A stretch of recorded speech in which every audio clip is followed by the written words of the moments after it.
But now it's 7:20, and this week's speculation in our series, What If?, takes Christopher Andrew into the 1970s.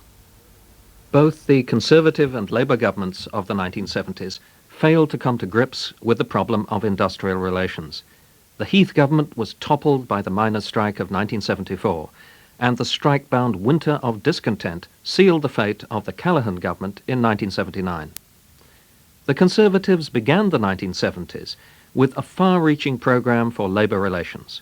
The Industrial Relations Act of 1971 established an industrial relations court, made agreements between employer and unions legally binding, and required unions to register under the Act or lose many of their rights. The government of Ted Heath also sought to control inflation by keeping down wage settlements. The first major challenge to that policy came from the miners, who put in a pay claim for up to 47%. The miners' strike began on January the 9th, 1972, lasting almost 7 weeks. There were power cuts on a massive scale, more than 1.5 million people were laid off, and violent scenes on picket lines. We're going to picket this building, and picket it, and picket it. You're going to have to force your way through, and you'll use violence against us. If we wanted to, we could wipe the floor with these people. They don't know that. We don't want to be violent, but if the police are going to be violent, then we certainly will be violent. And everyone knows what violence means when the miners start to be violent. Public sympathy is overwhelmingly on our side, and increasingly other unions like the members of the NUR, the loco drivers, the ASLEV, and the seamen and the Transport and General Workers Union, power station workers, are taking the view and increasingly demanding from their unions that they should take strike action along with us. That was the NUM's General Secretary, Lawrence Daly. Ted Heath's reaction to the strike makes clear that he regarded it as a turning point in his labour relations policy. If one group is so determined to get its own way that it doesn't care what happens to the rest of us, then we aren't living in the kind of world we thought we were, and we'd better face up to it. It really doesn't matter whether it's a picket line, a demonstration, or the House of Commons. We're all used to peaceful argument, but when violence or the threat of violence is used, it challenges what most of us consider to be the right way of doing things. I don't believe you elect any government to allow that to happen, and I can promise you that it will not be tolerated wherever it occurs. The strike in February 1972 was a resounding victory for the miners. The industrial relations strategy of the Heath government never recovered from its defeat, and another miners' strike 2 years later led to its downfall. But the miners' victory in 1972 was a close-run thing. The miners had voted for strike action only by a narrow margin, and Lawrence Daly said later, "I think if they, the government, had moved quicker, it's possible we might have been defeated." What would have happened if the miners had suffered the sort of defeat in 1972 which they experienced in 1985? Would the Heath government have continued in power for the rest of the 1970s? Would Margaret Thatcher ever have become leader of the Conservative Party? What would have happened to labour relations, the Labour Party, and the labour movement? With me to discuss these and other possible consequences of a miners' defeat in 1972 are Lord Ezra, who, as Derek Ezra, was chairman of the Coal Board from 1971 to 1982, and Tony Benn, now the MP for Chesterfield, who in the 70s was opposition spokesman on trade and industry before becoming Secretary of State for Industry and then holding the same post in the Department of Energy. Lord Ezra, how could the miners have been beaten in 1972? Let's first of all be quite clear about the reason for the miners' position as they took it up in making this what appeared to be extravagant wage claim. Miners' wages during the 60s had fallen well behind the norm of industrial wages because during that period coal as a product was threatened increasingly by the massive imports of oil, and prices had come down. And so a period of adjustment was looming ahead. The question was, how was that adjustment to be made? Was it to be made by peaceful means and therefore presumably more gradually, or by sudden action on the part of the mine workers? But you can imagine an adjustment of the miners' wages, which wouldn't have toppled the Heath government. Yes, I could. I think it could have happened, but it would have had to have been accepted as something of a special case. I don't think there was any way round that. There was no way of reconciling what had to be done in the mining industry, in my opinion, particularly after the importance of coal was emphasized after the troubles in the Middle East. No way of doing that without a special adjustment. I happen to think if he'd settled with the miners, I think Derrick would agree in 74 as a special case, and then gone to the country and said, we've given the miners their rights, but help me to protect the nation from inflation, he'd probably been re-elected. We're imagining a position in which the Heath government was not thrown out of power in 1974, that in electoral terms at least it was successful in the 1970s. What, in your view, would have happened to the career of Margaret Thatcher? In those circumstances, I do not believe that there would have been a change of leadership in the Conservative Party. Let us assume that in 1979 or 1980 or thereabouts, through the normal swing of political preferences, the Labour government had been elected into power. I think Heath would by then have demonstrated that he'd held power for 10 years on a consistent basis. He had adopted a positive policy towards Europe. He had introduced a sense of social responsibility within the nation. I'm presupposing all these things would have followed from his not being defeated during the miners' period, and he would therefore have remained leader of the Conservative Party in opposition. And I think the circumstances which brought Mrs. Thatcher to power as leader in his place would not then have been present, and she would not have been elected in his place at that time. At roughly what point do you think that Heath would have handed over? And secondly, who do you think he would have handed over to? I think he would have handed over if he had not come back to power within a measurable time of having been defeated, let us assume, in 1980. He would have handed over in a peaceful manner to somebody very much more of his way of thinking, a Whitelaw or somebody of that, or Pym or somebody of that sort. Tony Benn, do you think that after an electorally successful Heath government in the course of the 1970s, Margaret Thatcher would have become Prime Minister? I can't tell you that at all. I mean, the way in which the Conservative Party operates is unknown to me.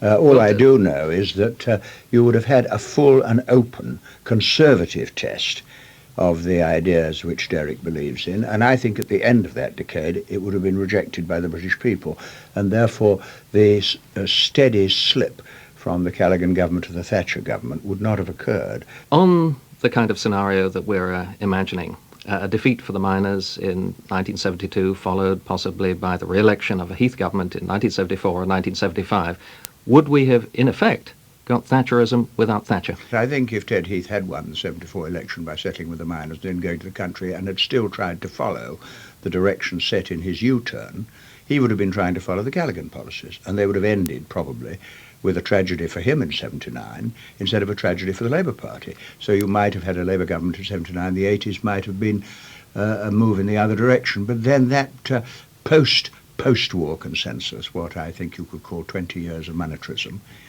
may have needed that period to run its course, and maybe the change wouldn't have come to more radical policies till the 90s anyway.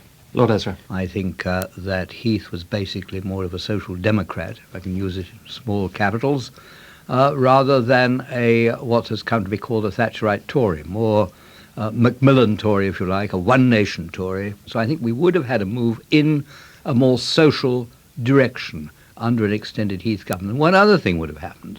We'd have had a much more positive European policy. After all, Heath was the man who took us into Europe. We wouldn't have had the referendum, of course. He wouldn't have questioned that. And we would have played a much more positive role in Europe. And so while the economic problems we have would no doubt have continued, we would have become increasingly subject to the disciplines of the European community, which we're now about to become. And that would have happened earlier. And so you would have had these two developments, in my opinion. Well, Tony Benn, let me put those two developments to you. A Heath government, which would have given us an impression of the kind of government which never happened, that is to say, an SDP government. And then secondly, a government in the later 1970s, which would have been much more committed to the European community. Well, we did have the very sort of government Derrick wished we'd had. I mean, after all, the Wilson and Callaghan government, Wilson kept us in Europe, argued it for it. Callaghan was, after all, just the sort of social democrat that Derrick likes. We had Shirley Williams, who was very pro-Europe. We had David Owen, who was very pro-Europe, who was linked with Derrick later. I mean, actually, When Heath went and Wilson Callaghan came in, there was no change, and it ended with tragedy in 79.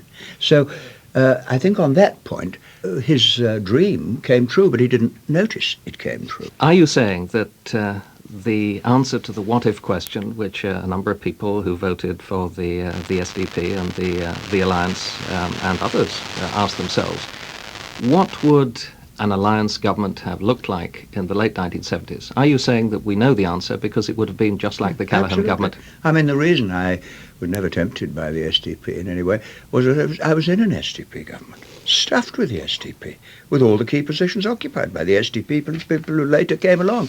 And they were bureaucratic, they were anti-trade union, they believed in market forces, they believed in Europe, they believed in nuclear weapons.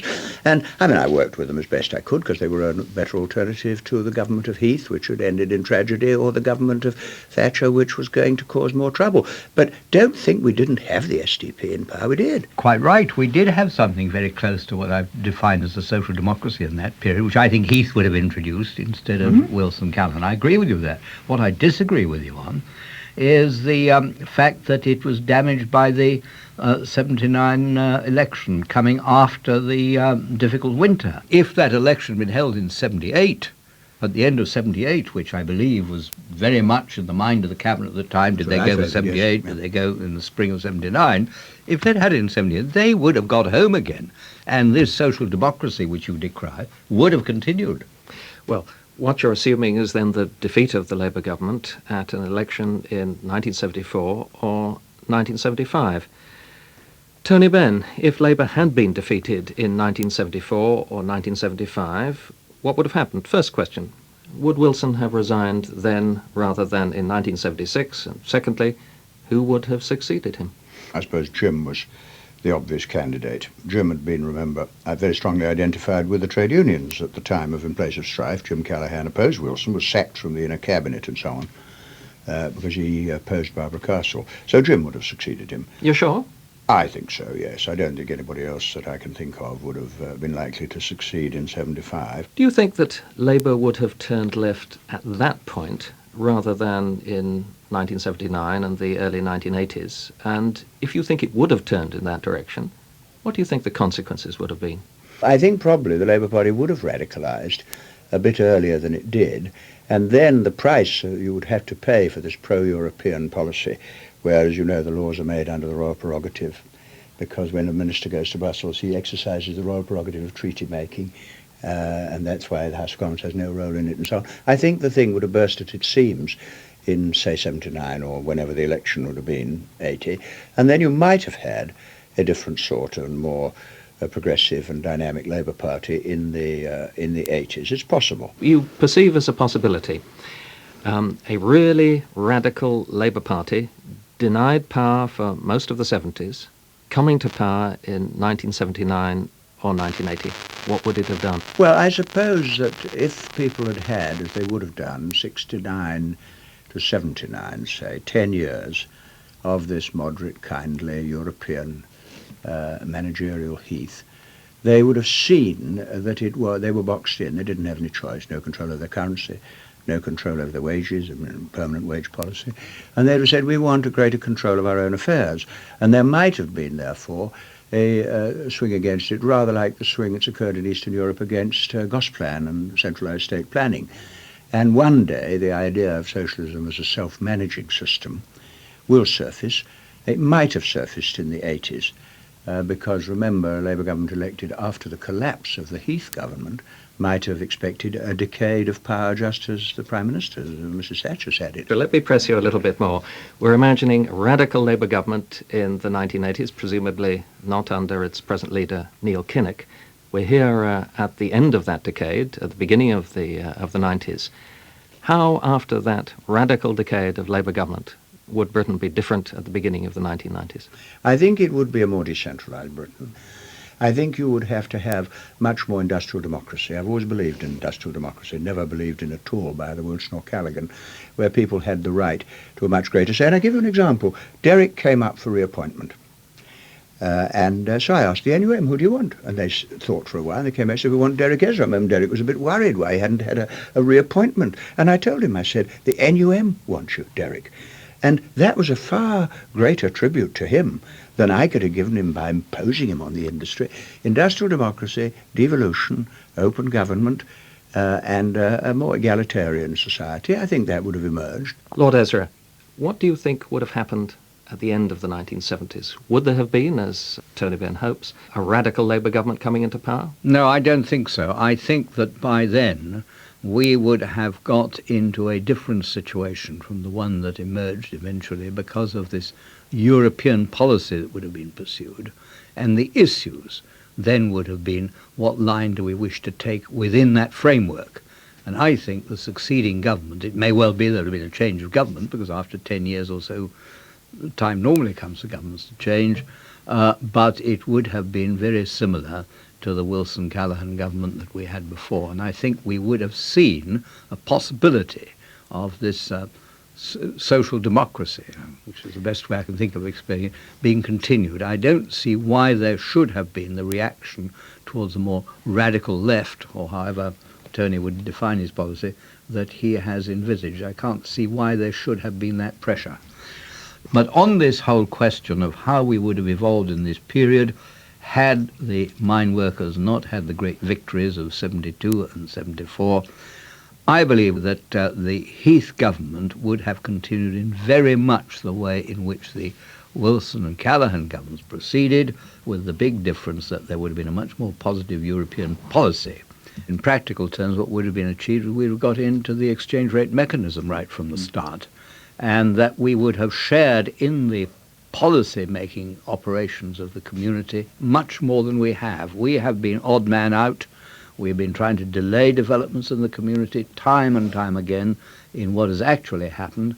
I think under the hypothesis that has been posed, we would have played a much more positive role, and we would have benefited by a more stable currency. It was, after all, the gyrations of sterling which really caused a lot of our problems in the period we're talking about. It was the enormous heights to which sterling went as a petrocurrency and through various economic manipulations that it was one of the main reasons why we suffered such a terrible collapse in our manufacturing industry in the early 80s, from which I don't think we've recovered as much as we should have and could have if that hadn't happened. Tony Benn, a more European Great Britain. First, do you agree that under Heath government in the later 70s we would have entered the exchange rate mechanism? And then secondly, do you share Lord Ezra's vision of what would have happened if we had done? Once you start this business, you are simply transferring power to a commission to govern you. And like the House of Lords, the commission not being elected can do what it likes. And I think the only basis of our cooperation with Europe in the future is a growing harmonization between wholly self-governing nations working by consent. But the idea that Jacques Delors will force it down our throat and it'll be more acceptable because he's supposed to be a socialist, whatever that may mean, is not on. So this dream that Ted Heath would preside mysteriously over a Britain in Europe, and the managers would get their way, and the workers would doff their caps, and we'd all be happy ever after, I think is an illusion, Derek. Yeah, I know you've held at it for years. You're distorting the choice there. The fact is that you talk about European institutions who are totally independent of the members of the community, which is arrant nonsense in my opinion. We're all members of the community. There is a Council of Ministers. You were president of it at one time. The whole thing works on the basis of consensus. There's no other way it could work, and there would be no possibility of the institutions of the community, either now or in the future, doing things which were totally opposed by one or more of the member countries. This is based on agreement, but it is an agreement to do certain things in common which can more effectively be done that way than doing it totally independently. Let's move to the coal industry. Lord Ezra, we're assuming for the moment that the 1972 miners' strike had been defeated and that as a consequence they failed to topple Heath in 1974. What would have been the effect on the coal industry? If we had managed to get the coal miners recognised as a special case for the purpose of catching up on wages, which I would certainly strongly have supported as chairman of the coal board at the time, then I think our prospects could have been very good. What I would have naturally have preferred would have been to have seen this adjustment in miners' wages, which had to come, and in all fairness needed to come, achieved without strikes. I mean, I would have worked for that, And had we got there, then I think we would have gone through in a very strong position throughout the 70s and perhaps have come better out of the testing period of 79-81. Tony Benn, imagine, and I'm sure it's a difficult effort of imagination, a decade of Heath government. At the end of the 1970s, what difference would it have made to the position of the coal industry? Well, I think because they won, the miners won in 72 and 74, the Conservative Party decided it would destroy the National Union of Mine Workers. That's what we're seeing now. I mean, I don't think this was economic. So I think you mustn't think of this in economic terms alone, particularly now with the enormous change in the world energy scene. I think it was trying to settle scores with the NUM. And I don't accept they toppled the Heath government. I think when it came to it, the British people preferred a government that would work with the miners to one that wouldn't. Just as in 31 the Labour cabinet was defeated because it lost the confidence of capital, in 74 a government was defeated because it lost the confidence of Labour. Very, very important change. The main factor affecting coal was not so much what government there was in Britain, as what was happening to energy worldwide. And what was happening to energy worldwide is that oil, which had dominated the energy scene because of its cheapness and ready availability, was no longer in that situation. And the position of coal had to be reassessed, was reassessed under the Wilson-Callaghan governments, would have been reassessed under a Heath government. Tony Benn, let's go back to the Industrial Relations Act. The Industrial Relations Act failed, but it failed at least partly because the Heath government failed in its dealings with the unions, in its dealings notably with the NUM. Let's go back to our original assumption that the Heath government defeated rather than was defeated by the miners in 1972 and then later in 1974. What, in your view, would have happened to the Industrial Relations Act? Oh, I imagine it would have stayed on the statute book, and assuming Heath had won in 74, which is what is said, we'd have had a Heath-Callaghan government ending up with a row over incomes policy that would have led to the defeat of that government of 79. It wouldn't have been so very different. You see, this is the funny thing to say. I think the Labour movement represents different interests from the Conservative Party. Probably if Heath had carried on to 79 and lost, there might have been a revolt and Thatcher might have come to power saying he was too weak. The Heath government wasn't defeated in 1972, wasn't defeated in 1974. The Industrial Relations Act remains on the statute book. Lord Ezra, with what consequences? I think it might well have been modified in practice as we moved through the period of the 70s, bearing in mind the extending European connection. The social charter would have been brought into operation earlier, I believe, and that would have modified the legislation to the extent that it wasn't consistent with the European consensus. An altogether better world. I believe there would have been a prospect of it. I believe we might get there, and hoping we'll get there in the 90s, have another shot at it. Well, Tony Benn and Lord Ezra have disagreed on the consequences of a miners' defeat in 1972. Tony Benn thinks that in 1974 the miners might have returned with even greater force and still presented a major threat to the Heath government. Lord Ezra believes that the miners might have become a special case and that it might have been quite likely that the Heath government would have continued in power for the remainder of the 1970s. But of course the miners were not defeated in 1972. They won a great victory. Joe Gormley, president of the NUM, and Lawrence Daly, secretary of the NUM, were in no doubt. We've won some very important concessions from the board within the last 24 hours. Some of the things that we've won from the board, we've had claims before the board for years, and now we've been able to resolve them. We won, most emphatically we did. It's the greatest victory in the history of the Miners' Union.